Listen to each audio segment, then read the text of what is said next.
සාදුනාදයක් පවත්වන්න. මරණ මංචකේ පවා සිහිපත් වෙන විශාල පින්කමක් තමයි අද ඔය ඇත්තෝ මේ කරගන්නේ දෙවෙනි වතාවටත්. මේ පින්කම ගොඩාක් අර්ථවත් වෙන්නේ අර්ථවත් විදිහට කරගත්තොත්. කතාවක් තියෙනවනේ හැදෙන ගහ දෙපැත්තෙන් දෙනේ කියලා. ඒ වගේ අපි කරගන්න දේත් අපිට දැනෙන්න ඕන මේක බොහොම බලවත් පින්කමක් කියලා.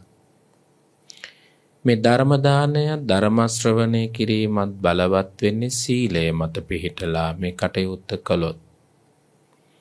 භික්ෂුවකගේ ජීවිතේ තාර්ථාන්විත වෙන්නේ සීලයත් එක්ක. ගිහි කෙනෙකුගේ ජීවිතේ බබලන්න පටන් ගන්නෙත් සීලයත් එක්ක. ඒ නිසා භාග්‍යවතුන් වහන්සේම දේශනා කළේ සීලය කියලා කියන්නේ හරියට දාගත්ත තාප්පයක් වගේ බැම්මක් වගේ. තාප්පයක් බැම්මක් දැම්මහම gedara වත්ත පිටිය ආරක්ෂා වෙනවා හොර හතුරන්ගෙන්. විපත් වෙන ප්‍රමාණය හරි අඩුයි. සීලය තුලත් කාය සංවරය, වචී සංවරය, මනෝ සංවරය ඇති වෙනවා කියලා කියන්නේ විපත් අඩුයි. අනුන්ට නෙවෙයි කාටද? තමන්ට. අනාදිමත් සසරක් පුරාවට කරගත්ත බොහෝ වැරදි වැඩ අතපසු වීම නිසා වර්තමානයේහි විඳවන දේවල් තියෙනවා. ඒ කවුරුත් නිසාවත් නෙවෙයි තමන් නිසාමයි. ඒ සීලය අපිරිසිදු වෙච්ච හැම වෙලාවකම රැස් වෙච්ච දේ වර්තමානයේහි විඳවන්න වෙලා තියෙනවා.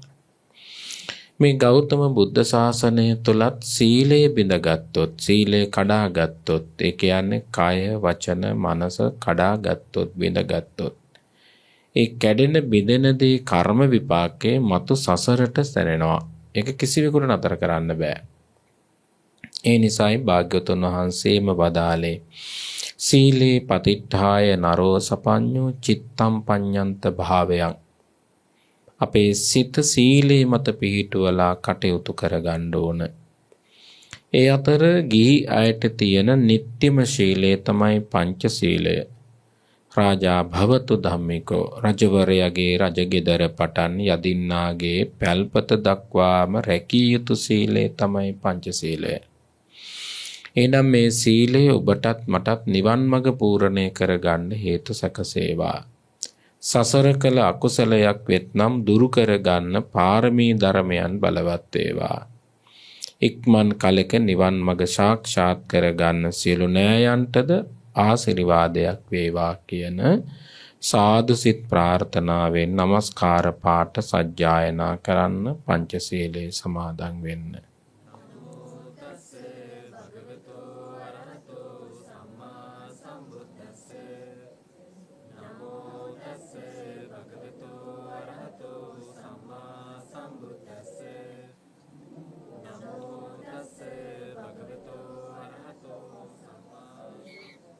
බුද්ධං සරණං ගච්ඡාමි ධම්මං සරණං ගච්ඡාමි සංඝං සරණං ගච්ඡාමි ဒုတိယံ පි බුද්ධං සරණං ගච්ඡාමි ဒုတိယံ පි ධම්මං සරණං ගච්ඡාමි ဒုတိယံ පි සංඝං සරණං ගච්ඡාමි තතියං පි බුද්ධං සරණං ගච්ඡාමි තතියං පි ධම්මං සරණං ගච්ඡාමි තතියං පි සංඝං සරණං ගච්ඡාමි පානාති පාතා වේරමණී සික්ඛාපදං සමාදියාමි අදින්නාදානා වේරමණී සික්ඛාපදං සමාදියාමි. කාමේසු මිච්ඡාචාරා වේරමණී සික්ඛාපදං සමාදියාමි.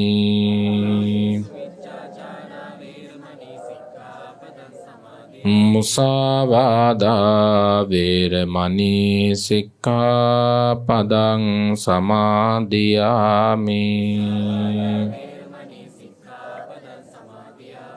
සුරාමේරය මජ්ජපමා දට්ඨානා වේරමණී සික්ඛාපදං සමාදියාමි.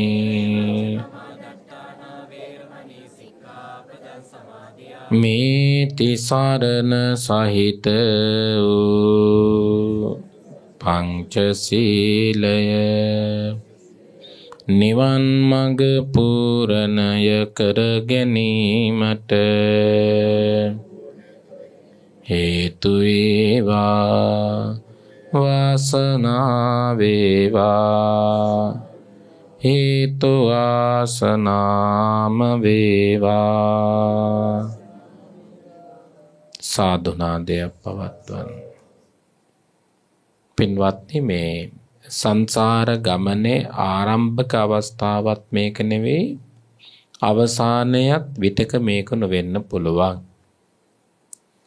මේ අනාදිමත් සසරක ඔබත් මාත් වේගින් දුවනවා. ඒ තැන්වලදී අපට හම්බ වෙච්ච අය ඉන්නවා. එක්ක අම්මා ලෙස හම්බ වුණු අය ඉන්නවා. තාත්තා ලෙස හම්බ වෙච්ච අය ඉන්නවා. නෑයෝ ලෙස හම්බ වෙච්ච අය ඉන්නවා. හතුරක්කාරයෝ වෛරක්කාරයෝ වශයෙන් හම්බ වෙච්ච අය ඉන්නවා. අපි දන්නේ නැහැ ඒ අය මොන වගේ තැන්වල ඉපදිලා ඉන්නවද කියලා. කොටසක් අය ඉපදිලා ඉන්න පුළුවන් විශාල දිව්‍ය සම්පත් තියෙන දිව්‍ය තලවල. කොටසක් අය ඉපදිලා ඉන්න පුළුවන් අවීචිය වගේ නරක තැන්වල. කොටසක් අය ඉපදිලා ඉන්න පුළුවන් තිරිසන් වගේ සතර අපාය තැන්වල. තවත් අය ඉපදිලා ඉන්න පුළුවන් මනුෂ්‍ය ලෝකේ වගේ පින් ඇති භූමිවල. ඒ අයට පින් අනුමෝදන් වෙන්න පුළුවන්කම තිබුණොත් මේ පින් අනුමෝදන් කරගෙන ඒ ආයති භවයන් සපවත් වේවා, නිදුක් වේවා, නිරෝගී වේවා, නිවන් මඟ පූර්ණය කර ගන්නම මේ පින් උපකාර වේවා කියන අදිෂ්ඨානය. ඒ වගේම පින්වත්නි, අපේ ඇස් දෙකට පේන්නේ නැති වුණාට දෙවිවරු මේ ලෝකේ ඉන්නවා. අදත් ඔය ඇත්තන්ට කියලා දෙන්න යන්නේ දේවතා වර්ගයේ තියෙන සූත්‍රයක්. මේ බුද්ධ ශාසනයේ බුදුරජාණන් වහන්සේ වදාළේ ඇහැ ඉක්මවා ගිය දෙයක් ලෝකේ බලන්න පුළුවන් ප්‍රඥාව අවදි කරගත්ත ශ්‍රාවකයාට කියලයි. ප්‍රඥාව මොහුකුරා ගිය ශ්‍රාවකයෙකුට ඇහැට නොපෙනෙන දේ පේන්න පටන් ගන්නවා. දැන් ඇහැට ලෝකේ පේන්නේත් නෑනේ. ඔන්න ඔයත් උන්ට හිතනකම්ම හිතන්න පුළුවන් ඇහැට පේන්නේ නෑ. ඇහැට පේනවා නම් අඳුරේ පේන්න ඕන. පේනවද අඳුරේ? අඳුරේ පේන්නේ නෑනේ. අඳුරේ පේන්නේ නැත්තේ එහෙනම් ඇහැට අඳුර තිබ්බොත් දෙයක් ගෝචර වෙන්නේ නැහැ. හැබැයි ඉර එළිය වැටුණොත් පේනවා. අඳුර වුණාට අකුණක් පිපුරුවොත්, අකුණක් ගැහුවොත් අකුණ ආලෝකයට පේනවද නැද්ද? පේනවා. එහෙනම් ඔය වගේ තමයි අවිද්‍යාව දුරු කරගත්තට පස්සේ අපි හැමෝටම ගොඩාක් දේවල් පේනවා. දෙවිවරු පේන්න පුළුවන්. තිරිසන් වගේ මේ සමාවෙන්න නිරලෝකේ ඉන්න සත්වයන් පේන්න පුළුවන්. අවීචී ඉන්න සත්වයන් පේන්න පුළුවන්. ඒක පේන්නේ ඇහැට නෙවෙයි ප්‍රඥාවටයි. ඒ නිසා ඒ බඳු අයත් අපේ පින්කමට අනුමෝදන් වේවි තැන්වල ඉඳගෙන. බුදුරජාණන් වහන්සේ බැහැ දකින්නත් දෙවිවරු ඇවිල්ලා තියෙනවා මැදියම් රැයි. ඇවිල්ලා බුදුරජාණන් වහන්සේගෙන් ප්‍රශ්න අහලා තියෙනවා. බුදුහාමුදුරු දේශනාවන් කරලත් තියෙනවා. එහෙනම් දෙවියන් නැහැ කියලා අපි කාටවත් ප්‍රතික්ෂේප කරන්න බෑ. මේ බුද්ධ දේශනාව අද මම ගත්තේ දේවතා සංයුත්තේ සේක සූත්‍රය. මේ සූත්‍රේ වදාarලා තියෙන්නේ කාටද? දෙවියන්ට. එහෙනම් දෙවිවරු නැහැ කියන්න පුළුවන්ද? දෙවිවරු නැහැ කියන්න බෑ. මේ දේශනාව අතීතයේ ශ්‍රවණය කළ දෙවි කෙනෙක් වෙතොත් ඒ දෙවියන්ටත් නිවන් මඟ පූර්ණේ වීම පිණිස උපකාර වේවා කියන සාදු සිත ප්‍රාර්ථනාව ඇතිව අපි ආරාධනාව කරමු. සමන්ත චක්ඛවාලේසු අත්‍රා ගච්ඡන්තු දේවතා සද්ධම්මං මුනි රාජස් සුනන්තු සග්ග මොක්ඛදං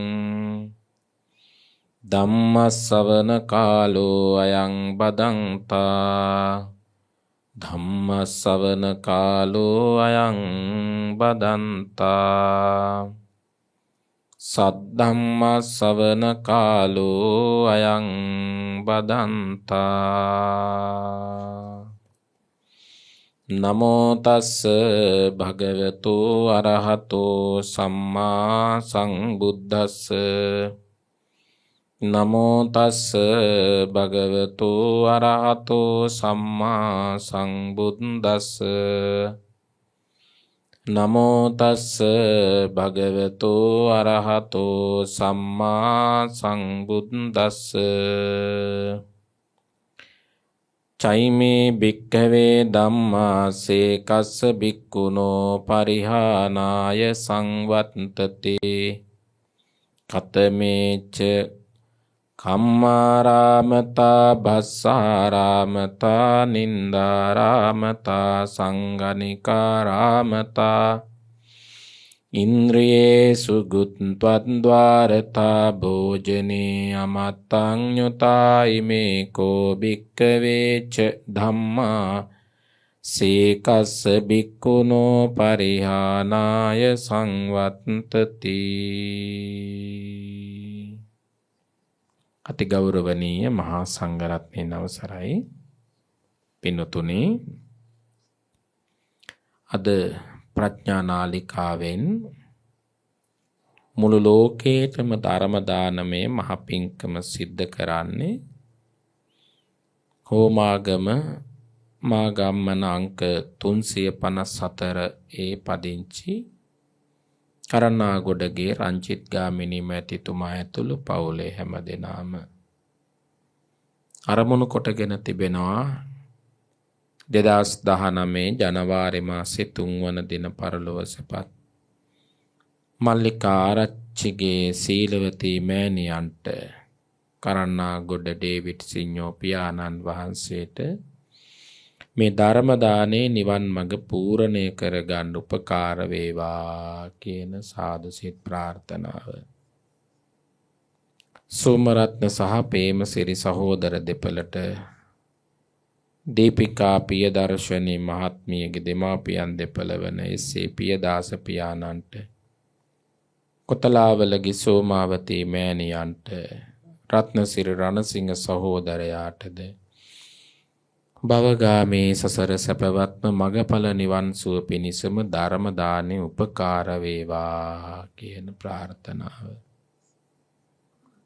බොහොම සත්පුරුෂව සතර දළදා වහන්සේගේ ආශිර්වාදය, රුවන්වැලි මහා සෑය ආශිර්වාදය, ඕරුම රෝම ධාතුන් වහන්සේ, පටේ ධාතුන් වහන්සේ, පාත්‍ර ධාතුන් වහන්සේ ආදී කොටගත් ශාරීරික පාරිභෝගික උද්දේශික ධාතුන් වහන්සේලාගේ ආනුභාවයෙන් සුවසූ දහසක් ධර්මස්කන්ධයේ ආශිර්වාදයෙන් දායකත්වයේ දරන රංජිත් ගාමිණී මැතිතුමා ඇතුළු ධර්මයට බොහොම ලැබියාවෙන් ධර්ම ශ්‍රවණයට පැමුණු ඔබ හැම දිනාටම නිදුක් බව, නිරෝගී බව, සුවපත් බව, දීර්ඝායස සම්පන්නිය සැලසේවා. සසර මඟ සැපවත්ව නිවන් මඟ පූර්ණේ කරගන්න ඔබටත් මේ ධර්ම දානේ උපකාර වේවා කියලා ප්‍රාර්ථනා කරනවා.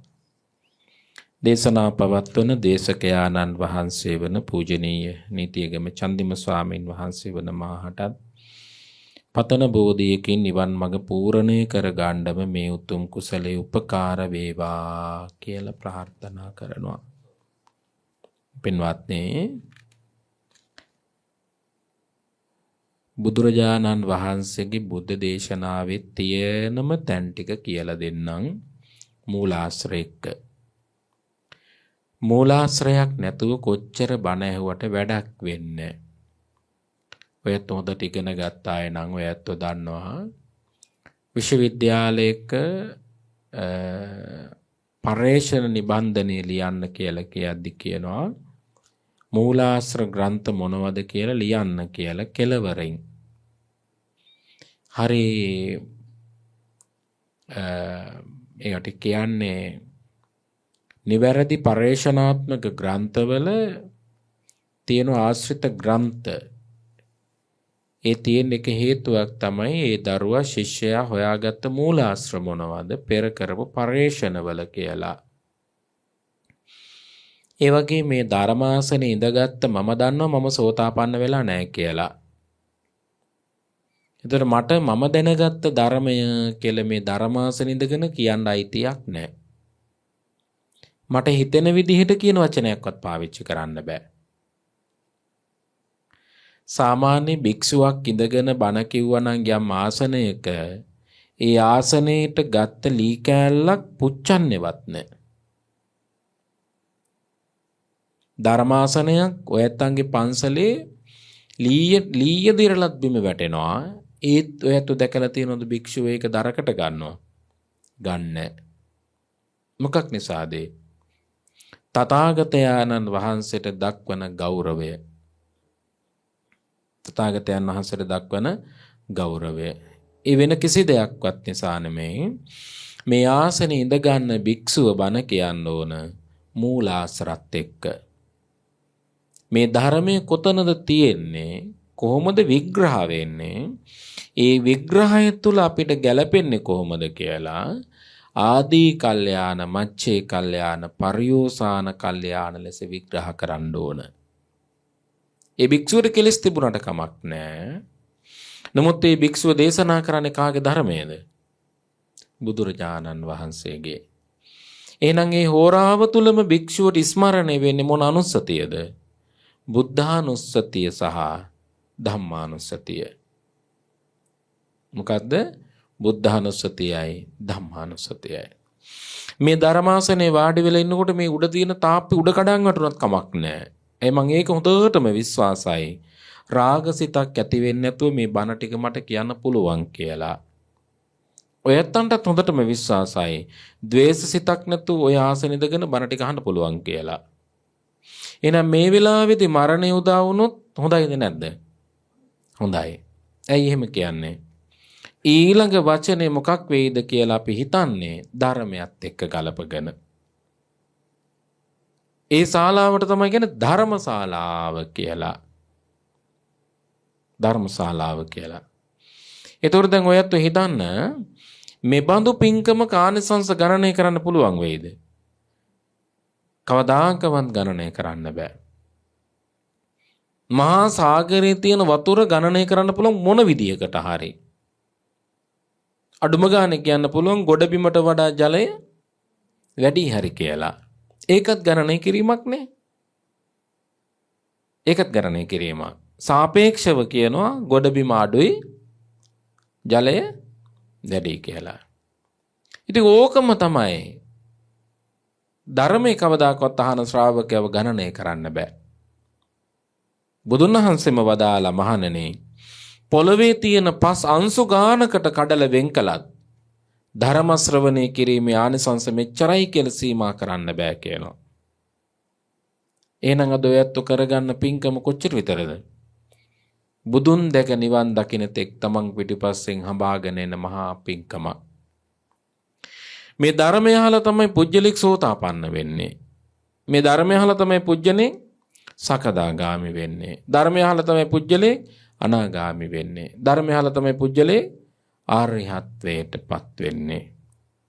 එහෙනම් පුරා හෝරාවම ඔයත් ලෝකෙ හැම දෙනාටම ආරාධනා කරන්නේ මොකක් පිණිසෙන්න කියලාද? නිවන් පිණිසෙන්න කියලා. ඔයත් ඒකයි මේ දහස් ගාණක් මුදල් වියදම් කරලා ඔයත්න්ගේ කාලයත් කැප කරලා ඇවිල්ලා බණ අහන්නේ මොකක් පිණිසද? ලෝක සත්වයාටම පණිවිඩයක් දෙනවා. නිවන් පිණිස මේ ධර්මය අහන්න කියලා. එතකොට නිවන් පිණිස ධර්මය අහන්න දෙන්න කියලා ඔබ ආරාධනා කරන්නේ දේශකය කිව්වොත් සසර පිණිස බණ දානයක් වෙනවද? වෙන්නේ. ඕක තමයි ලෝකේ තියෙන හරිය ලස්සන නියතියක්. ඒ තමයි මණික්ගල් කවදත් වටින්නේ මොකක් නිසාද? දුර්ලභ නිසා. ඔයත් කළුගල් කවුරුත් ගෙදර අරන් ගිහලා තියාගෙන ඉන්නේ නැහැ නේද? ඉන්නවද? තියන් ඉන්නේ. හැබැයි මණික් ගලක් හම්බුණා. සේප්පුවකුත් අරන් ඇවිල්ලා සේප්පුවෙත් දා ගන්නවා. ඇයි එහෙම කරන්නේ? දුර්ලභ නිසා. මණික් දුර්ලභ නිසා. කළුගල් කවුරුත් සේප්පුවේ දාගෙන ඉන්නවද? ඇයි එහෙම කරන්නේ නැත්තේ? දුර්ලභ නැති නිසා. සසර ගැන හොයන්න බුදුරු ලෝකේ පහළ වෙන්න ඕනේ නැහැ. බුදුරු ලෝකේ පහළ වුණේ සසර ගැන කියලා දෙන්න නෙවෙයි. පැත්ත හිතන දෙයකට කියලා. එහෙනම් භාග්‍යතුන් වහන්සේ බුදු වෙන්නේ නැතුව සක්විති රාජ්‍ය තුල ඉන්නවා. බුදුරු ලෝකේ පහළුනේ වෙන මොකටවත් නෙවෙයි. මොකක් පිණිසද? නිවන් පිණිස ශ්‍රාවකයව මෙහෙවන්න. එහෙනම් දේශකය තුලක් තියෙන්න ඕනේ මොකක් පිණිසද? නිවන් පිණිස ශ්‍රාවකයා මෙහෙවන එක තමයි දේශකයක තියෙන කුසලතාවය. භාග්‍යතුන් වහන්සේ නිසා මුලින්ම හොයාගත්තේ කී නමයිද? 5 නමයි. ලොකු පිරිවරක් හැව්වද? 2000ක් ගෙන්නලා දෙන්න කියලා කුසල් මහ රජුරවන්න කිව්වද? නෑනේ, එහෙම කිව්වේ නෑ. භාග්‍යතුන් වහන්සේ හිව්වේ මොකක්ද? කොච්චර පින තියනවද? ධර්මය අහන්න ඔච්චරයි. ඔබට ඇගේ හිරිගඩු පිපේ පින්වත්නි බුදුරජාණන් වහන්සේ එක්කෙනෙක් වෙනුවෙන් ධර්මයේ දේශනා කරලත් තියෙනවා. කීයක් වෙනුවෙන්ද? එක්කෙනෙක් වෙනුවෙන්. ඒ සෝපාකල 100ක් හිටියේ නෑනේ සොහොනේ. කී දෙනාද හිටියේ? එක්කෙනයි. එක්කෙනෙක් වෙනුවෙන් එහෙනම් බුදුවරු ධර්මයේ දේශනා කළේ මොකක් පිණිසද? නිවන් පිණිස. චුල්ලපන්තක හාමුදුරුවෝ කී දෙනාද හිටියේ? එක්කෙනයි. එහෙනම් එක්කෙනෙක් පිණිස බුදුරජාණන් වහන්සේ චුල්ලපන්තක හාමුදුරුවෝ වැඩි හිටියේ කුටියට වැඩි නැද්ද? වැඩියනේ. එහෙනම් බුදුන් වහන්සේගේ අරමුණ මොකක්ද? සත්වයා නිවන් මඟ තුල හසුරවන්න. වෙන මොකක්වත් නැහැ. අඩුමතරමින් බුදුරජාණන් වහන්සේ චූටි පිරිකරක්වත් සාදුන දක්වත් බලාපොරොත්තු වෙන්නේ නැහැ.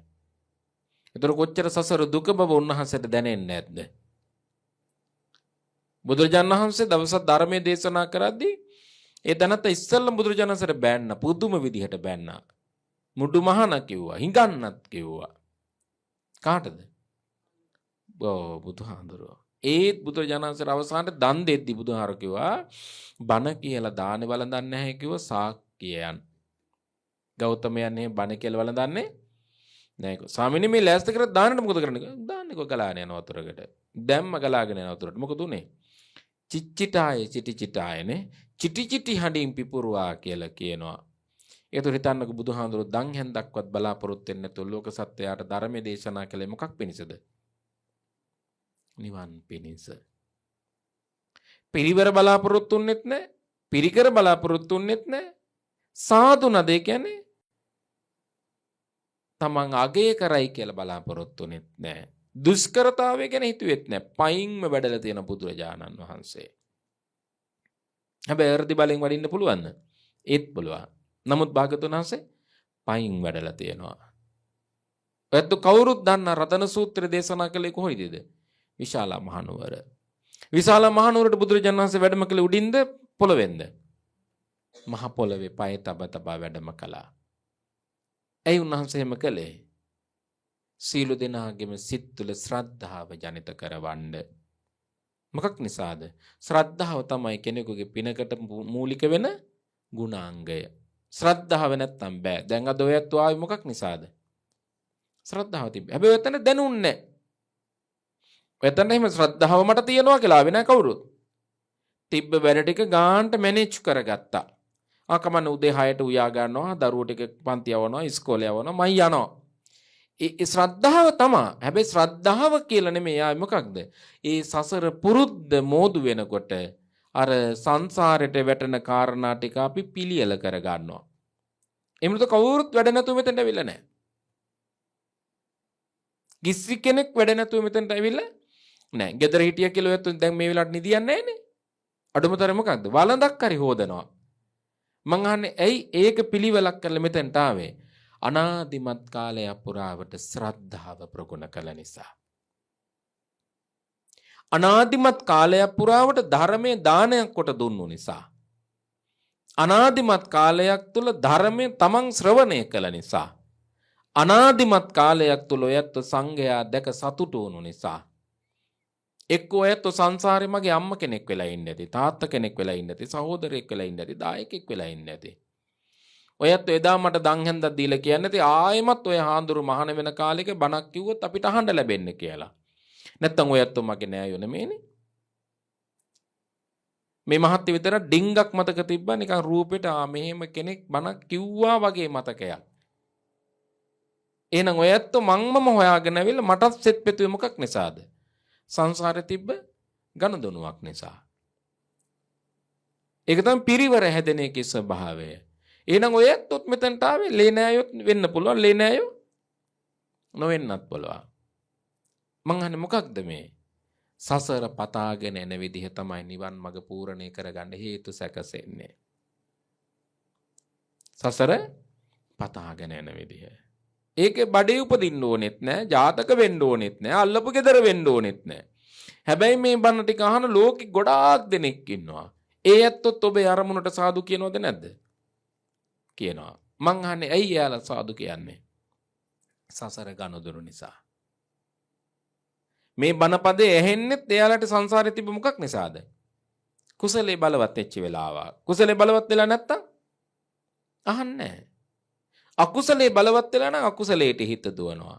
කුසලේ බලවත් වෙලා නම් කුසලයට හිත දුවනවා. එන වැඩිපුරක්ම කුසලයට හිත දුවන්නේ මොකට බර වෙච්ච නිසාද? කුසලයට බර වෙච්ච නිසා. අද ඔයත් අන්නත් කියලා දෙන පුදුම ලස්සන සූත්‍රය සේක සූත්‍රය. මොකද්ද සූත්‍රේ නම? සේක සූත්‍රය. සේක සූත්‍රයේ බුදුරජාණන් වහන්සේ දේශනා කළා තියෙන සවැත් නුවර ජේතවනාරාමේදී. කවුද හදලා දුන්නේ? අනාථපිණ්ඩික සිටුතුමා. ඇත්තම නම් මොකක්ද එතුමාගේ? නෑ. සුදත්ත සිටුවරයා. නේ නම් මොකද්ද? සුදත්ත. එනකොට ප්‍රසිද්ධ මොකක්ද? අනාථපිණ්ඩික. බලන්නකෝ අම්මයි අප්පච්චි දාපු නමට වඩා ක්‍රියාවෙන් ලැබිච්ච නම තමයි ප්‍රසිද්ධ. බුදුරජාණන් වහන්සේගේ සූත්‍රවල තියෙන්නේ ඒවම් මේ සුතං ඒකං සමයන් භගවා සාවත්තියං විහෙරති ජේතවනේ. ඕකට දාන්න පේන සුදත්ත සිටුවරයාගේ නම සුදත්ත කියලා. නෑනේ. කෙනෙක් කරන ක්‍රියාවෙන් තමයි යාගේ සසර නම තියෙන්නේ. සුදත්ත සිටුවරේ ඒ තරම් සංසාරේ දන් දුන්නු කෙනෙක් නිසා යාට නම තිබ්බේ මොකක්ද? අනාථපිණ්ඩික. අනාථයන්ට පිඩු දුන්නා, කන්න දුන්නා, අඩුපාඩුකම් සැපරෙව්වා. දැන් ඔයත්තන්ටත් මේ කාලේ එහෙම වෙන්න තියෙන්නේ. ඔයත් දන් දෙනවා කියලා දැනගත්ත ගමන් මිනිස් වැඩිපුර ඉල්ලනවද නැද්ද? ඉල්ලනවා. ඒතර වෙලාවට හිතනනේ අනාථපිණ්ඩිකට වෙච්ච දේ අපිටත් ඒත් දන්නේ නැහැ කියලා. වෙන්නේ නැද්ද? දැන් මේ පහුගිය දවස්වල මටත් ඕකම වුණා. ඇයි මිනිස්සු කතා කරලා අනේ හාඳුරනේ මෙහෙමයි කියද්දි මම සෝෂල් මීඩියා වල දාන්නේ නැහැ. ආස නැති නිසා හොඳ නැහනේ මිනිස්සුනේ. එයාලා දවසක මේ රටේ මොන තැන්වලට ඉද කියලා කවුද දන්නේ? නේ චූටි ළමයිට උදව් කරන්නේ ජීවිතේට දාන්න එපා. එයාලා වෛද්‍යවරු වෙන්න පුළුවන්, ඉංජිනේරු වෙන්න පුළුවන්, පාලකයෝ වෙන්න පුළුවන්, පැවිද්දෙක් වෙන්න කවුද දන්නේ? කවුද දන්නේ? ඒ දරුවා රටට වැඩක් කරයි. හැබැයි ඒ දරුවට අනාගතයට හානියක් නොවෙන්න අපි යාට සපෝට් කරන්න ඕන, උදව් කරන්න ඕන.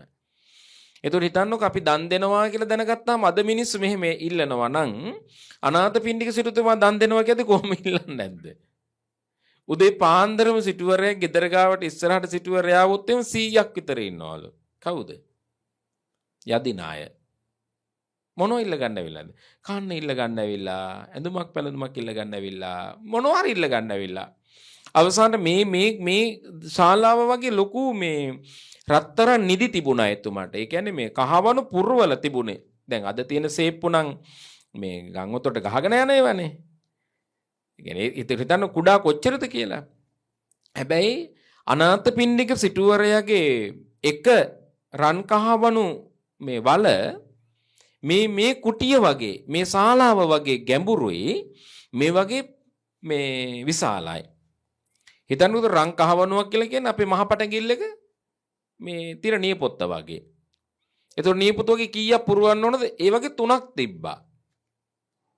ඒ වගේ කීයක් තිබ්බද? 3ක්. ඒතකොට රන් කහවණු 1000 ගාණක් දෙන්නේ නැහැ නේ කෙනෙකුට ජීවත් වෙන්න. රන් කහවණු 2ක් 3ක් තිබ්බා නම් කෙනෙකුට ජීවත් වෙන්න පුළුවන්. ඒතකොට හිතන්නකෝ ඔය 3ම හිස් වෙන්න කොච්චර දන් දෙන්නේ නැද්ද? ඒතකොට හිස් වෙනකොට ලෝභය නොඋපදින්න. දැන් ඔය ඇත්තෝ මම මේක එක්සැම්පල් එකකට කියන්නම්. ඔය ඇත්තොන්ට තියෙන එක හාල් මිටිය නම් හුඬුව දීගෙන යන්න. හිස් වෙනකොට දෙන්න හිතෙනවද? හිස් වෙනකොට දෙන්න හිතෙන්නේ? දෙන්න හිතෙන්නේ නැහැ. ඒක අපේ සිතේ ස්වභාවය. ඇත්තෝ ලැජ්ජ වෙන්න ඕනෙත් නැහැ, මම ලැජ්ජ වෙන්නෙත් නැහැ. ඒතර අපිට දහසක් එනවා බෑනේ මගේ දරුවෝ ඉන්නවා මගේ ගෝලෝ ඉන්නවා මට මේ වැඩ ටික තියෙනවා මේ දැන් මේ සීමාව මට ඇති දන් දුන්නා කියලා අපි ඉතින් නතර කරනවද නැද්ද? ඉතින් නතර කරන එක තමයි ඇත්තම කතාව. ඔබ හිතන්න අනාථපිණ්ඩික සිටුතුමාට නතර කරන්න හිතක් උන්නෑලු ඔක්කොම ටික දන් දුන්නා. ඇත්තටම නම ගැලපුණාද නැද්ද? ගැලපුණානේ. අපි ඕන තරම් දන් දෙයි අපේ සීමාවට එනකම්. එතනින් එහාට කවුරුත් දන් දෙන්නේ නැහැ. අපි ඕනෑම තැනක එහෙමයි. මිනිස්සුෙකුට කියලා උදව් කරයි නිකන්. අපිට සීමාවක් තියෙනවනේ.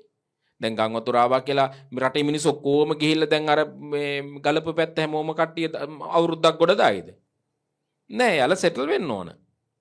නේ? හැමදාම හාල් මල් උස්සගෙන යන්නෙත් නෑ. හැමදාම වයිපර් උස්සගෙන යන්නෙත්. එහෙම කරන්නේ නෑ කවුරු. සීමාවක් තියෙ උපරිම දෙසැම්බර් වෙනකොට ඉවරයි. එන අනාථපිණ්ඩික එහෙමුනේ නෑනේ. අනාථපිණ්ඩික මොකද කරේ?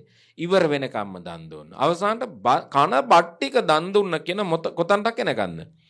නිවුඩු බතටයි කාඩි හොද්දටයි. අහලා තියෙනවනේ. ඔච්චර සිටුවරයෙක්. ඒ කියන්නේ රන් කහවණු කෝටි ගාණක් තිබ්බ සිටුවරයෙක්ගේ කෑම වේල ගැන හිතලා බලන්න. රන් කහවණු වලවල් 3ක් පිරෙන්න තිබ්බ මහත්මයාගේ ගෙදර කෑම කොහොම තියෙන්නේ නැද්ද? එච්චර තිබ්බ මහත්යට අවසානට මොකද්ද වැටුනේ? නිවුඩු බතටයි කාඩි හොද්දටයි. ඒ කියන්නේ මොකද්ද කාඩි හොද්ද කියන්නේ? හරියට කිව්වොත් එහෙම අර දානට කලින් ඔයත් දෙන්නේ රසම් එකක් පූජා කරන්න භික්ෂුන්ට. ඕන්න ඔය වගේ හොද්දකුයි රතු බතකුයි කියලා හිතන්නකෝ. කන්න පුළුවන්ද? අපි නම් කයි දුෂ්කරතාවේ පුරුදු නිසා. නමුත් රජවරයෙකුට සිටුවරයෙකුට එහෙම කන්න බෑනේ. නේ? දැන් ඔයත්ොන්ට කිව්වොත් එහෙම අපි කයි නමුත් ලංකාවේ ඉන්න අර ධම්මික පෙරේර මහත්මයාට කන්න බැරිව ඇතිනේ. නේ? ඒක ලංකාවේ ඉන්න මහ සිටුවරුන්ගේ ලංකාව ලෝකේ නම් ලෝකේ ලොකු රටක් නම් ඒ අය මහ සිටුවරු. නේ? එතකොට අර ලොකු තවත් ලංකාවේ ධනපතියෙක් වෙච්ච මහත්මයෙක් ඉන්නේ. ඒ මහත්තයලා නම් මහ ධන සිටුවරු නේ. එතකොට කන්න පුළුවන්ද? එලට කන්න බෑ. එන අනාථපිණ්ඩික කියන්නේ ඊටත් වඩා සිටුවරේ. සිනිදු ආහාර, මෘදු ආහාර, මොලොක් ආහාර, ගැළපෙන ආහාර ගත්ත කෙනාට දන් දීලා ඉවර වෙලා අස්වැක් කන කෑමක් වගේ කෑමක් තමයි නිවුඩු බතයි කාඩි හොද්දයි. ගිලෙයි දුගුරෙන් පල්ලහැට. ගිලෙන්නේ නැහනේ. මං ඔය ඇත්තන්ටත් කියන්නම්. හොද්දට පෝසිලෙන් පිගානේ බත් කාලා අතුල් පොතක බත් ටිකක් දාගෙන කවුරු හරි කෙනෙක් දින වෙලාවක බලන්නකො දෙපැත්ත බැලෙන්නේ නැද්ද කියලා. බැරිම වෙලාවක අසරණ වෙච්ච වෙලාවක කෙනෙක් ප්ලාස්ටික් පිගානක බත් එකක් දුන්නොත් ඔයත් ඔකයිද? ඇත්තටම කන්න හිතෙන්නේ නැහනේ. දෙපැත්ත බැලෙනවනේ. එතකොට ඔබ හිතන්න අනාථපිණ්ඩිකට කොච්චර මානෙ නැති වුණාද? ඔක්කොම ටික දීලා නිකන් හිටියා. එතුමා තමයි ජේතවනාරාමේ හැදුවේ. අන්න එහිදි බුදුහාඳුරු වැඩ ඉන්නේ නැද්දී බුදුරජාණන් වහන්සේම කතා කරලා කියනවා චෛමේ භික්ඛවේ ධම්මා සේකස්ස භික්ඛුනෝ පරිහානාය සංවත්තතේ. ඕනෑම කෙනෙකුගේ පිරිහීම පිණිස පවතින කාරණා 6ක් තියෙනවා චෛමේ භික්ඛවේ. කාරණා කීයක් තියෙනවද? 6ක්. ඇඟිලි කීයක් තියෙනවද ඔය ඇත්තන්ට? අතේ ඇඟිලි 10ක් තියෙනවානේ. කකුල ඒව ගත්තොත් එහෙනම් 20ක් තියෙනවා. එච්චර ඕනේ නැහැ. නේ? ඇඟිලි 6ක් නමාගෙන මතක තියාගෙන යන්න. මොකක්ද මේ? පරිහානාය සංවත්තති. ඔයත් කැමතිද පිරියෙන්න? නෑනේ. මං කැමතිත් නෑ පිරියෙන්න. රටක් වශයෙන් කැමතිද? ඒත් නෑ. අපි හැමෝම කැමති කවුරු වෙන්නද? පිරිහෙන්නේ නැති අයෙක් වෙන්න. කුඩා දරුවගේ සිට මහල්ලා දක්වාම නොපිරිහෙලා මැරෙන්න කවුරුත් කැමතියි. ආර්ථික අතින් පිරිහෙන්න කැමති නැහැ. සෞඛ්‍ය අතින් පිරිහෙන්න කැමති නැහැ. කීර්ති නාම අතින් පිරිහෙන්න කැමති කවුරුත් කැමති නැහැ. කැමතිද? කවුරුත් කැමති නැහැ. පැවිදි මාන් කැමතිත් නැහැ. එහෙනම් ගියෝ ඇත්තෝ කැමතිත් නැහැ. චෛමේ භික්ඛවේ ධම්මා සේකස්ස භික්ඛුනෝ පරිහානාය. මේ කාරණා 6 කවුරු හරි කෙනෙක් ගාව තිබුණොත් එයා අනිවාර්යයෙන්ම පිරිහෙනවා. එතකොට මේ සූත්‍රේ කාරණා කීයක් තියෙන්න ඕනද? 12ක් තියෙනවා. ඇයි? පිරිහෙන කාරණා 6යි, නොපිරිහෙන කාරණා 6යි. 6 6 කීයද? 12යි. හැම සූත්‍රයක්ම සියුම් ලෙස අධ්‍යයනය කළොත් අපට හම්බ වෙනවා මාර්ග දෙකම. මොනවද මාර්ග දෙක? ලෝකෝත්තර මාර්ගයක් තියෙනවා, ලෞකික මාර්ගයක් තියෙනවා. බණහන කෙන කවදාකවත් එකපාරම ගිහිල්ලා මහාන වෙලා මේක කරගන්න ඕන කියලා වනගත වෙන්නේ නැහැ. එයා ඉස්සරළම කරන්නේ මොකක් කරන්නේ? ලෞකික ජීවිතේ සාර්ථක කරගන්න හැම සූත්‍ර. පටිච්ච සමුප්පාදයට හරියට විග්‍රහ කරොත් ලෞකික ජීවිතේ විග්‍රහය තියෙනවා. ආර්ය පරිශ්‍රණ සූත්‍රය ගත්තත් ලෞකික ජීවිතේ ගැටලුවක් ඇති වෙනකොට යන මාර්ගයේ බුදුජානකගේ බුදු දේශනාවේ තියෙනවා. ඒකේ බුදුහාඳුරන්ගේ දේශනාවේ තියෙන්නේ මේ මහණනේ ද්වේමේ භික්කවේ අන්ත දෙකකට වැටලා නැහනේ. එහෙනම් මේ සූත්‍රවලත් නිවනම පමණක් තිබ්බොත් අන්තයකට වැටලාද නැද්ද? අන්තයකට වැටලා නැහැ. බුදුහාරන් දේශනා හරිය ගැඹුරුයි. උන්වහන්සේ හැම දේශනාවක්ම අන්තයකට වැටිලා නැහැ. මධ්‍යස්තව, ඒ කියන්නේ සසර මගක් තියෙනවා, නිවන් මගක් තියෙනවා. සසර මග නිවන් මග දෙක තෝරගෙන තමයි යන්න ඕන. අන්තයකට වැටිලා නැහැ. අන්තයකට වැටිලා නැහැ. එහෙනම් ඔන්න සසර මග 6යි, නිවන් මග 6යි. පුළුවන් වෙන්නේ මතක තියාගන්න. මම බලන්නම්කෝ කවුද අර චුල්ලපන්තක හඳුරන්ගේ પરම්පරාවේ ඉන්නේ කියලා. නේ හරි ලස්සනයි. ඔන්න එක කියන බුදුහාඳුරෝ කම්මාරාමතා. කම්මාරාමතා කියලා කියන්නේ මොකද්ද? කර්මාන්තවල ඇලුනේ වෙයි. කොටසක් අය ඉන්නවා ජොබ් එකම විතරයි ජීවිතේ. ආධ්‍යාත්මයක් නැහැ. එහෙම ඉන්න අය ඉන්නවද නැද්ද? ඉන්නවා. ඒකත් කෙනෙකුගේ පිරිහීමට දොරටුවක් වෙනවා. කොටසක් අය ඉන්නවා රස්සාවල් කරනවා, ගෙදරක් නැහැ. නෝන කෙනෙක් නැහැ. දරුවෝ නැහැ. අම්මා තාත්තා නැහැ. සිල් ගුණ නැහැ. මොකද තියෙන්නේ? ජොබ් එකම විතරයි. පිරිහීද නොපිරිහීද? ලොකු දෙයක්. බුදුහාඳුරුවන්ගේ වචනේ තමයි ඒක. කම්මාරාමතා. දැඩි ලෙස කර්මාන්තවලට ඇලිලා කටයුතු කරනවා. උදේ නැගිටපු තැන ඉඳලා නිින්දට යනකම්, නිින්දට ගියපු තැන ඉඳලා එළි වෙනකම්. ඒත් හීනෙනුත් කියවන්නේ මොකක්ද? රැකියාව, ව්‍යාපාරය, බිස්නස් එක, වෘත්තිය. එහෙම අයවත්තු දැකලා නැද්ද? දැකලා තියෙනවා. පිරිහේද නොපිරිහේද? ටික කලක් යනකොට බිරිඳ දාලා යනවා. ටික කලක් යනකොට දරුවන්ගේ ජීවිත පාරට වැටෙනවා. ටික කාලයක් යනකොට එයාට මෙයාගේ ජීවිතේ දරා ගන්න බැරි තරම් එයාට පීඩන එන්න පටන් අරගෙන අවසානට ජීවිත පවා හිමි කර ගන්නවා. අන්තගාමී. මොකටද වෙන්නේ? අන්තගාමී වෙනවා. මොකටද? කරන වැඩවලට. කලමනාකාරීත්වයක් මත යන්න ඕන. කම්මාරාමතා. ඊළඟට කියන භස්මාරාමතා. භස්මාරාමතා කියලා කියන්නේ දොඩවනවා, කියවනවා, ඉවරයක් නැහැ. මොකක් වගේද? වක්කඩ කැඩුවා වගේ. කය්‍ය විතරයි වැඩ නැහැ. පිරිහිනවද නැද්ද? ඒත් පිරිහෙනවා. යථාවාදී තථාකාරී. කියන දේ කරන්නත් ඕන, කරන දේ බැරි දේවල් කියන්න හොඳ නැහැ. නමුත් එහෙම ඉන්න අය ඉන්නවද නැද්ද? මිත්‍රයන් අතරත් ඉන්නවනේ. එයාලට තමයි කියන්නේ කවුරු කියලාද? වචී පරම කියලානේ. ගොඩාක් අය ඉන්නේ එහෙම අයද නැති අයද? එහෙම අයනේ. කියපු දේවල් කළානම් අපිත් රජවරුනේ. එහෙම කවුරුත් කරන්නේ බස්මාරාමතා. භික්ෂූන්ටත් කියන බුදුරජාණන් වහන්සේ නිහඬව ජීවත් වෙන තරමටමයි වටින්නේ. කියවන්න යන්න එපා. ඇයි ඒ නිසානේ අර බුදුරජාණන් වහන්සේ මම දවසක මේ නාලිකාව මෙහෙම දේශනා කරන්නම්. විශාඛා සිටු දේවිය මේ විවාහ වෙලා ගියාට පස්සේ ඇය සෝතාපන්නයිනේ. විවාහ වෙලා ගියාට පස්සේ අනිසි එක වචනයක්වත් කතා කරලා නැහැ. අනිසි එක වචනයක්වත් කතා කරලා නැහැ. ඊට පස්සේ තාත්තා කියනවා දූට පුතා අද අපේ ගෙදරට රහත් උත්තම එනවා දානෙකට. ඒ නිසා ඔයා මේ දානෙ පිළියෙල කරන්න කියලා. කාටද කියන්නේ?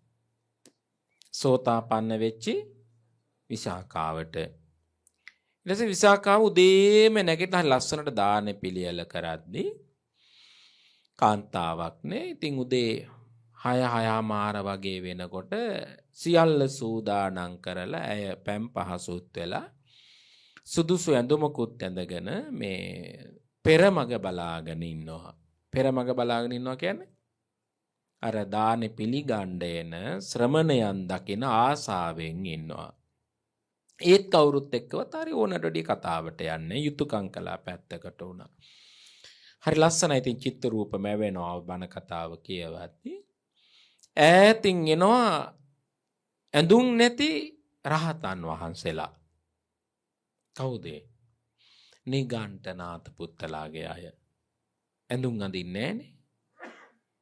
ඇඳුමක් නැහැ. අන්න එදා තමයි ඇයට කියවුණා වචනයක්. තාත්තා ළඟට ගිහිල්ලා කිව්වා තාත්තා මේ වගේ අයටද රහත් උත්තමයෝ කියන්නේ කියලා. අන්න බලන්න එදා ඒ වචනේ කියනකොට ඔහුට ටිකක් හිත ගැස්සිලා ගියා. ඊට පස්සේ අර ආපු නිගණ්ඨනාත පුත්තගේ ශ්‍රාවකයෝ ආපෝ හැරිලා ගියා යන්න. කාට දොස් කියලාද? විශාකාවට දොස් කියලා ගියා. එනකොට විසාකාව ආයෙමත් තාත්තට කියන තාත්තා ජේතවනාරාමේ බුදුරජාණන් වහන්සේ ඉන්නවා. ඔයාගේ හම්බ වෙලා එන්නකෝ කියලා කිව්වා. එදා තමයි මෙතුම කල්පනා කළේ කවදාකවත් විසාකා මෙහෙම කියන්නේ. අද කිව්වෙම මොකක්කෝ හේතුවක් නිසා. ඔන්න බලන්න කෙනෙක් භස්මාරාමතා. නිතර නිතර දෙඩෙව්වනම් කියවෙව්වනම් තාත්තෙක්වත් ඔළුව නමයිද? නමන්නේ නෑනේ. ඇය සුදුසු වෙලාවට විතරයි කතා කළේ. ඇය සුදුසු වෙලාවට භස්මාරාමතා. කතා කරන්න යනකොට තමයි ප්‍රශ්න වැඩි වෙන්නේ. ඔයත් හිතනවද නෑ කියලා? අඩුවෙන් කතා කරන්නකෝ ප්‍රශ්න අඩුවේ. වැඩියෙන් කතා කරොත් ප්‍රශ්න වැඩි. ප්‍රශ්න ගොඩක් හැදෙන්නේ මොකක් නිසාද? කට නිසා. ඒ නිසා බුදුහාඳුර කෙනෙක් පිරිහෙනවලු. මොකේ සංවරකම නැති වුණොත්ද? කටේ සංවරකම නැති වුණොත්. බස්මාරාමතා. ඊළඟට තව එකක් තියෙනවා නින්දාරාමතා. නින්දාරාමතා කියලා කියන්නේ නින්දා කරනවා කියන එක නෙමෙයි. තව ඉන්න මොකටද? දක්ෂ. තීන මිද්ද වලට ඇලිච්චා ඉන්නවා. පිරිහෙනවා. මොකද්ද තීන මිද්ද කියලා කියන්නේ? නිදියනවා. කොයි වෙලාවෙත් නිදියේ. එහෙමයි දකින්නේ නැද්ද ඔය ඇත්තෝ?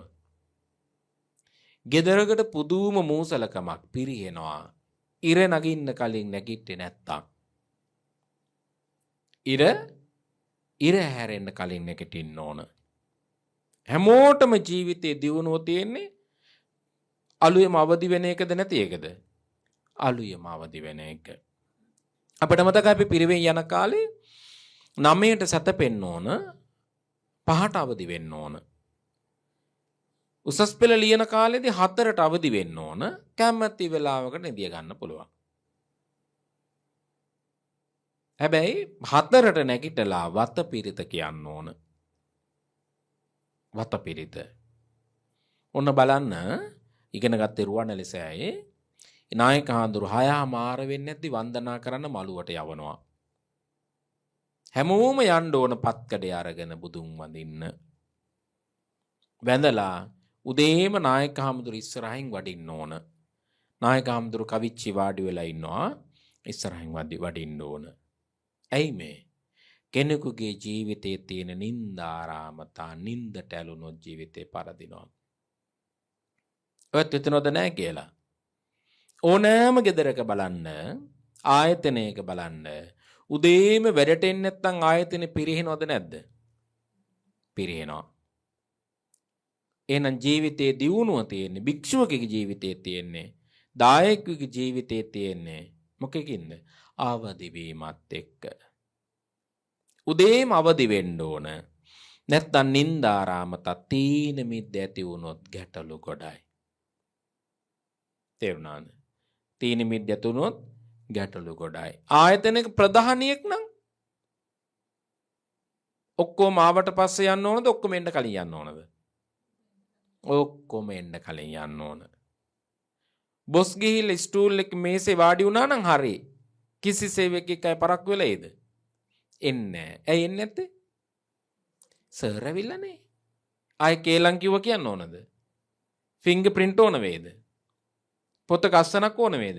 ඔක්කොම දාලා තියෙන ලොක්කෝ ඉන්න පරක් වෙන නිසා. ඔක්කොම තියෙන මොකක් හින්දාද?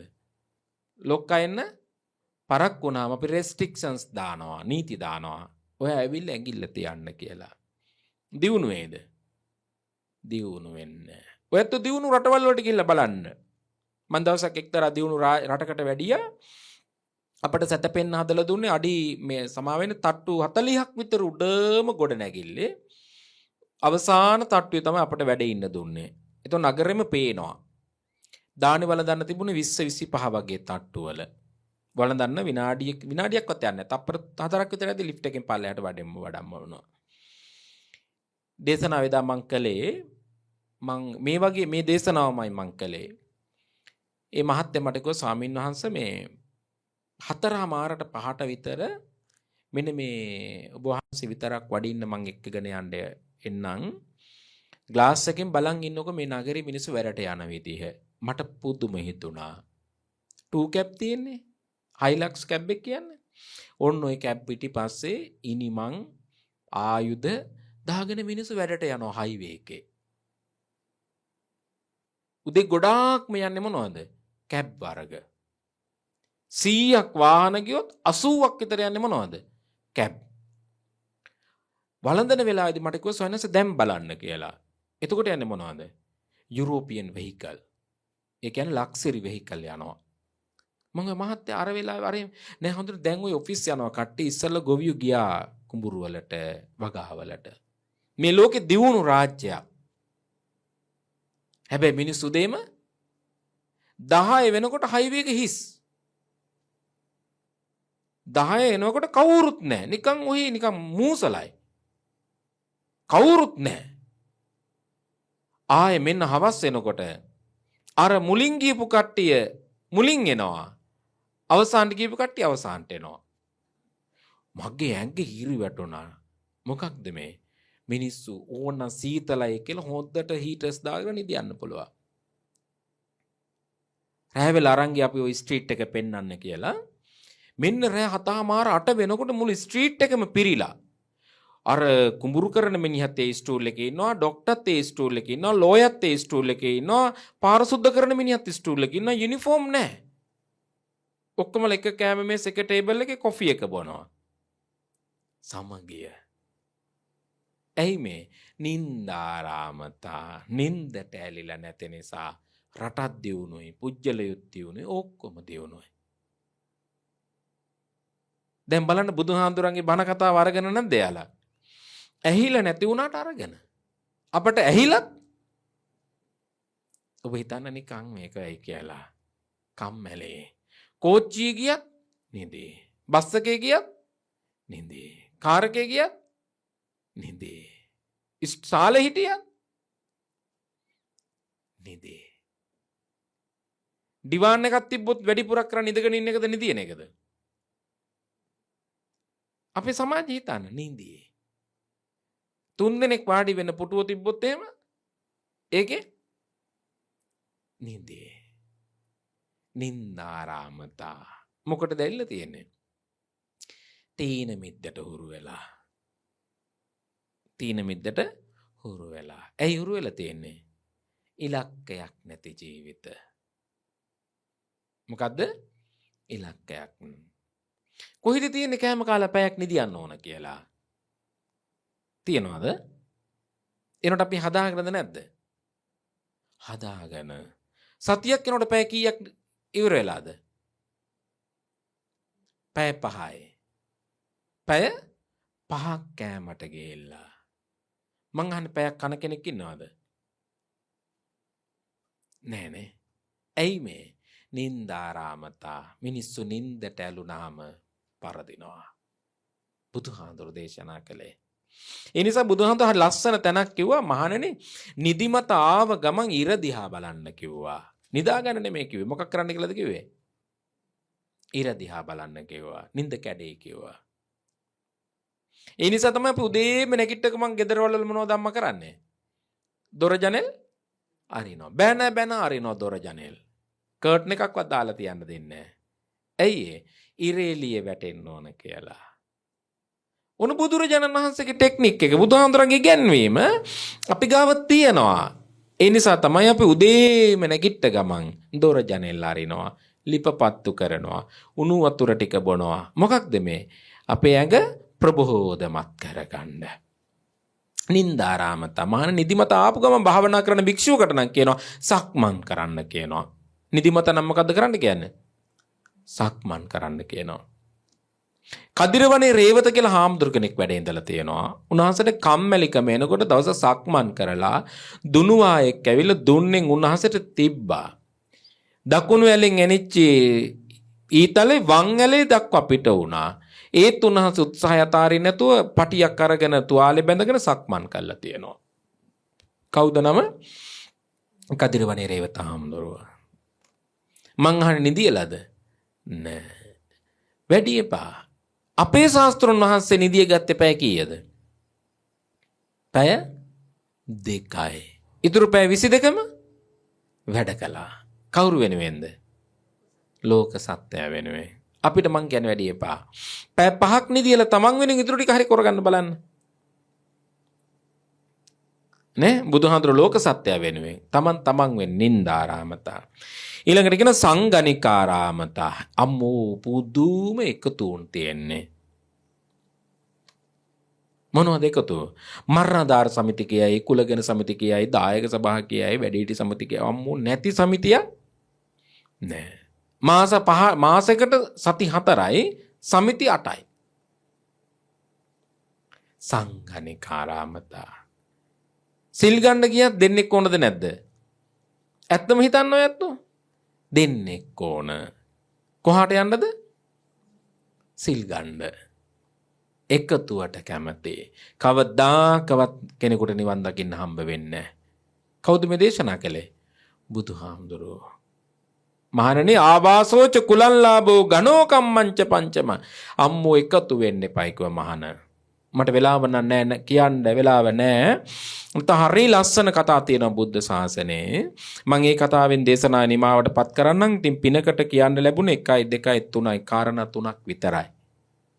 යලි දවසක ඊළඟ අවුරුද්දේ බණ කියද්දි මහත් ඊටු ටික මතක් කරන්න හොඳේ. ඒතකොට කියන්න පුළුවන් නේ. ඒ නිසා භික්ෂුන් වහන්සේලා දෙනමක් එකම කුටියේ වැඩ වාසය කළා. මම මේ කියන්නේ ඔය අතන්ට එකතුව කොච්චර උන්වහන්සේලා ප්‍රතික්ෂේප කළාද කියලා. එක කුටියේ. ඒ වුණාට භාවනා කරන්න යන්නේ අමුසොහනට. අමුසොහන කියලා කියන්නේ මිනිස්සු ගෙනල්ලා උඩින් විසිකලා යන්නේ. දැන් අද නම් බොරැල්ල එහෙම කරන්නේ නැහනේ. බොරැල්ල මොකද්ද කරන්නේ? වලක් කපලා වල දානවා නැත්නම් පුච්චලා දානවා. අමුසොහන කියලා කියන්නේ නිකන් විසිකලා දාලා යනවා. දැන් දෙනම වහන්සේන් භාවනා කරන්නේ කොහෙද? අමුසොහනේ. කිසිම භික්ෂුවක් අනිත් භික්ෂුවට කියන්නේ මං භාවනා කරන්නේ සොහනේ කියලා. දෙන්නටම දෙන්න හොරෙන් තමයි සොහනට වඩින්නේ. ඒ උනට අපි සිල් ගන්න යන්නේ ඩබල් දාලා. ශාසනයේ තියෙන්නේ කොහොමද? තනියම ගිහිල්ලා. උන්වහන්සේලා දෙන්නම එකම තැන. ඒ කියන්නේ දැන් ගස් ගහ යට වාඩි වෙනවා සොහනේ. දැන් දෙන්නට දෙන්න පේනවා. නමුත් කරුවල නිසා පේන්නේ නැහැ. එදා උද්දටම වහිනවා. ඒත් භාවනාවට සිත අරගෙන හයියෙන් අකුණ කොටනකොට පුපුරන සද්දෙට දෙනෙත් ඇරුණා. කාටද? දෙනම වහන්සේටම. අර විදුලි ආලෝකයේ ආපු ආලෝකයේ නිසා දෙන්නටම පෙවුණා මං ඉස්සරහා ඉන්නේ මගේ අනිත් කාමරේ ඉන්න භික්ෂුව කියලා. දෙන්නම එතනින් වෙන් වුණාමයි. ආයේ කතාවට වැටුනේ නෑ. දැන් දැනගත්තා කියලා දැනගත්තාම එක පාලි බෝධයක් ඉවත් කළ යුතුයි. අයින් වෙලා ගියා යන්න. ඒ වුණාට අපි නම් පාට දැක්කත් හරි කොහෙද ගම් මොකක්ද මොකද කරන්නේ? අපි හදා ගන්නවා. ගනුදෙනු හදා ගන්න නෙවෙයි තියෙන්නේ. ගනුදෙනු ලෙහා ගන්න. කවුද මේ දේශනා කළේ? බුදුහාමුදුරුවෝ. චෛමේ භික්කවේ අපරිහාන. පිරිහෙන්නේ නැතුව ඉන්න නම් තියෙන්න ඕන. දැඩි ලෙස කම්මාරාමතාවට ඇලෙන්න එපා. මැරෙනවා කියලා දැනගෙන වැඩ කරන්න ඕන. කතාවට යන්න එපා. පරිස්සම් වෙන්න ඕන. නිදණ්ඩ කම්මැලි වෙලා නිදියන්න එපා. වැඩිපුරක් ආලෝකයේ තුල ඉන්න. එකතුවක් එක්ක කල් ගෙවන්න එපා. තනිවම ජීවත් වෙන්න ආධ්‍යාත්මය ගොඩනගා ගන්න. ඉන්ද්‍රියෙහි ගොත්වද්වාරේ ඉන්ද්‍රයන්ගේ සංවරකම හදා ගන්න. භෝජන මත්තඤ්ඤුතාව පමන දැනගෙන ආහාර ගන්න. 4ක් කියලා දුන්නා. තව කීයක් තියනවද? 2ක් තියෙනවා. ඒ දෙකත් ඔයත්න්ගේ ධර්ම දානයේ කුසලයක් පිණිස කවදා හෝ දවසක ඇහෙන්න සැලසේවා. මේ දේශනාව ඔබටද මටද සංසාරගත සත්වයාටද නිවන් මඟ පූර්ණේ කරගන්න හේතු උපකාර වේවා කියලා අදිෂ්ඨාන කරනවා. පින්වත්නි, අද මේ දේශනාව බොහෝම සත්පුරුෂව මුළු ලෝකයටම ධර්ම දානයක් ලෙස පූජා කරන්නට දායකත්වයේ ගන්න කටයුතු කළේ දෙවන වරටත් හෝමාගම මාගම්මන අංක 354 ඒ පදිංචි කරන්නාගොඩ රංජිත් ගාමිණී මැතිතුමා ඇතුළු පවුලේ ලොකු කුඩා හැමදෙනාම අපි බොහෝම සත්පුරුෂව සෙත් ප්‍රාර්ථනා කරනවා. රංජිත් ගාමිණී මැතිතුමාටත් පවුලේ ලොකු කුඩා හැමදෙනාටමත් සහ සම්බන්ධ ඔබ හැමදෙනාටමත් නිදුක් භව නිරෝගී භව සුවපත් භව දීර්ඝායුෂ සම්පන්නිය සැලසේවා. ඉක්මන් කලක සුඛපටිපදාවකින් නිවන් මඟ පූර්ණේ කරගන්න මේ උතුම් ධර්ම දානේ උපකාර වේවා කියලා අපි ආශිර්වාද කරනවා. බොහොම සත්පුරුෂව ප්‍රාර්ථනා කරනවා 2019 ජනවාරි මාසේ 3 වන දින පරලෝසපත් මල්ලිකා ආරච්චිගේ සීලවතී මෑණියන් වහන්සේට ඒ වගේම කරන්නාගොඩගේ ඩේවිඩ් සිඤ්ඤෝ ආදරණීය පියාණන් වහන්සේට දසමසක් කුස හොයාගෙන ඇඟලේ කිරි ටික දී කරලා ඔබව පෝෂණය කරලා දහසක් දුම්කම් කටු ඔබ වෙනුවෙන් විඳ දරාගෙන ඔබ මේ සමාජය තුළ ශක්තිමත් පුරවැසියෙකු කරන්නට ජීවිතේ කැප කළ දෙමව්පියෝ දෙන්න සිහිපත් කරලා මේ පින්කම කළේ. ඒ අය මිය ගිහිලා ඕනෑම තැනක ඉන්න ඇති. ඒ අයට මේ පින් සාදු සිතින් අනුමෝදන් වේවා. සසර උපදින භවයක් වෙත්නම් ඔයත් වගේ පිනැති දරුවෝ ලබත්වා. ඒ දරුවෝත් මෙබඳු වූ පින්කම් කොට අනුමෝදන් කරත්වා. සුඛපටිපදාවකින් නිවන් මඟ පූර්ණය කරගනු ලබත්වා කියන සාදු සිතින් අපි පින් දෙනවා. සෝමරත්න සහ පේමසිරි සහෝදර දෙපළට, දීපිකා පියදර්ශනී මහත්මියගේ දෙමාපියන් දෙපළ, එස්.ඒ. පියදාස පියාණන් සහ කොතලාවලගේ සෝමාවතී මෑණියන් වහන්සේට, රත්නසිරි රණසිංහ සහෝදරයාගේද භවගාමී ජීවිතයන් සැපවත් වේ, සසර දුකින් අත් මිදේවා කියන ප්‍රාර්ථනාව සිද්ධ කරනවා. දේශකයන්න් වහන්සේට ආශිර්වාද කරනවා. මාව පැවිදි කරගත් මගේ ආචාර්ය උත්තමයන් වහන්සේලාටත්, ගිහි කල මට කුසල බාදුන් මගේ මවටත්, ඒ වගේම බඩගිනි දැනෙනකොට කුසේ ගින්දරනේ වූ පියාණන් වහන්සේටත්, ඓතිහාසික ලංකාතිලක රාජ මහ විහාරාධිපති අවසරයි යමුණුගම රාජගුරු විපස්සිනායක හාමුදුරුවන්ටත් නිදුක් නිරෝගී සුවපත් භාවයේ දීර්ඝායුෂ සම්පන්නිය සැලසේවා කියලා අපි ප්‍රාර්ථනා කරනවා. ආකාසට්ඨා ච බුම්මට්ඨා දේවා නාග මහිද්దికා පුඤ්ඤන්තං අනුමෝදිත්වා චිරන් රක්ඛන්තු ලෝක සාසනං චිරන් රක්ඛන්තු ධම්ම දේශනං චිරන් රක්ඛන්තු ත්වං සදා.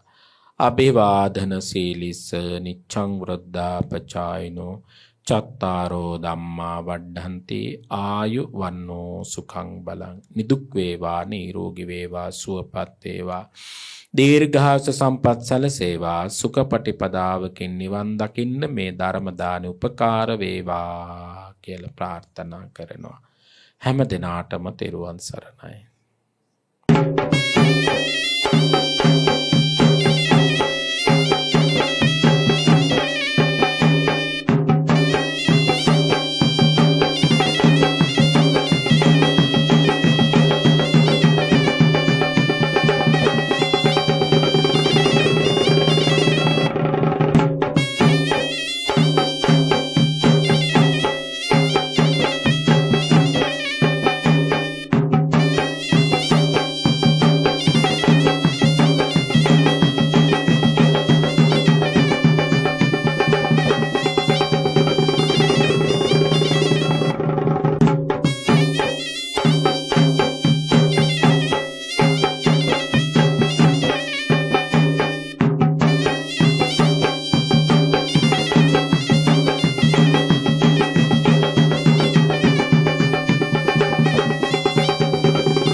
रागखयो